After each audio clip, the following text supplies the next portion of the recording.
pagtanda ay di natin maihinto, kaya sa Lumban tayo'y magtungo. At balang araw aalalahanin natin to, kaya tara na, pasyal tayo. Itong mga nangyari di namin inaasahan na sa Lumban kami maiimbitahan. Piyesta raw ng senyor, gustong kantay pang malakasan, kaya naman dito kami napadaan. Tunay naman ang ganda nitong bayan ng Lumban, kasing ganda ng aking angkas sa likuran. Pagdating pa lang dito sa harapan, ramdam mo na ang saya ng kanilang tradisyong pistahan. Ito raw ang isa sa matandang bayan dito sa Laguna. Itinayo noong 1578 pa. Mga Fransiskano ang siyang nanguna. San Pedro Bautista isa sa naging kura. Napakagara naman talaga ng mga gayak. Akala mo'y contest, ikaw talaga'y mapapapalakpak. O kaya naman sa bugso ng damdamin, ikay mapapaiyak. Talagang di nila hinahayaang tradisyong piyesta'y maging payak. Tara, akyat tayo sa lugar ng koro. Baka doon may madiskubre tayo. Di natin alam kung ano pa ang ibang kwento.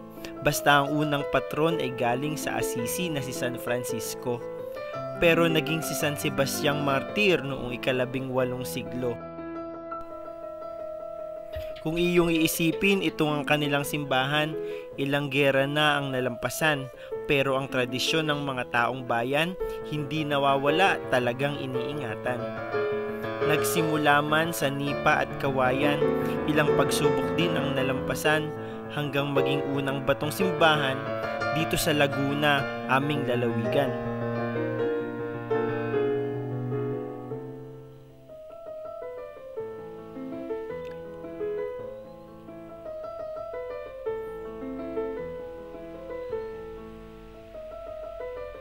Tara, balik tayo sa loob at ating masdan ang ganda ng mga gayak ditong kanilang simbahan.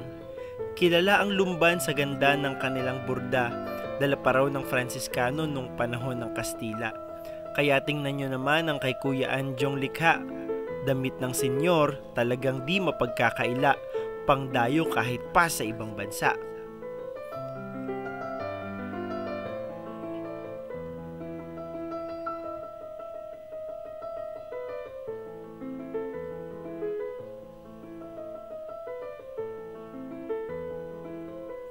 Magsisimula na ang misa ng 3 ng hapon, kaya kami magsisimba muna habang hinihintay ang aming panahon. Ayan na nga at nagsimula na. Sabi ng commentator, lahat ay magsitayo na.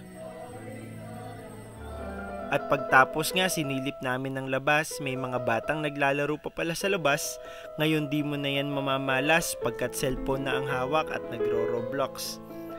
Ayan na ang imahe ng Birheng Maria, tunay naman talagang mapapatulala ka na lang sa ganda. Mula sa karosa hanggang sa korona, hindi tinipid ni lubos ang ganda. Okay, at ngayon oras na, pagpasensyahan nyo na, ginawa naman namin ang aming makakaya. Narito ang ilan sa aming mga kanta.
At natapos na nga ang misa, prosesyon kanilang sinimula na, kabataan ang humihila sa mahal na senyor na kanilang pinagpipista.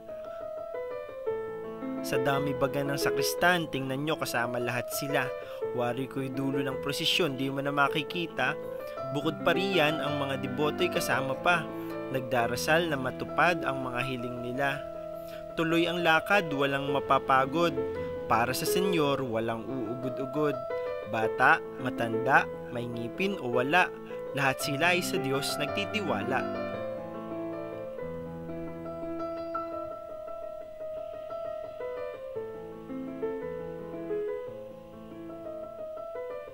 Ito na ang pinakahihintay, ang mahal na birheng tunay, ang ganda.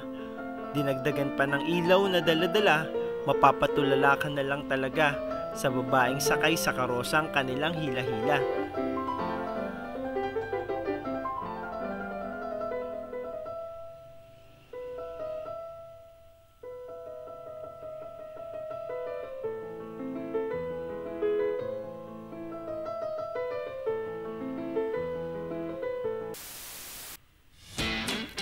Ayan, kami uuwi na. Na-enjoy namin ang kanilang tradisyong pista. Sana kayo rin makabisita sa Lumban na talagang nakamamangha.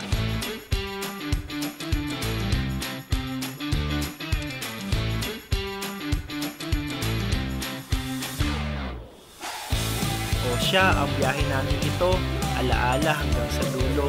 Saan pa kaya magandang pumunta para maidagdag sa aming kwento? Tara, pasyal tayo!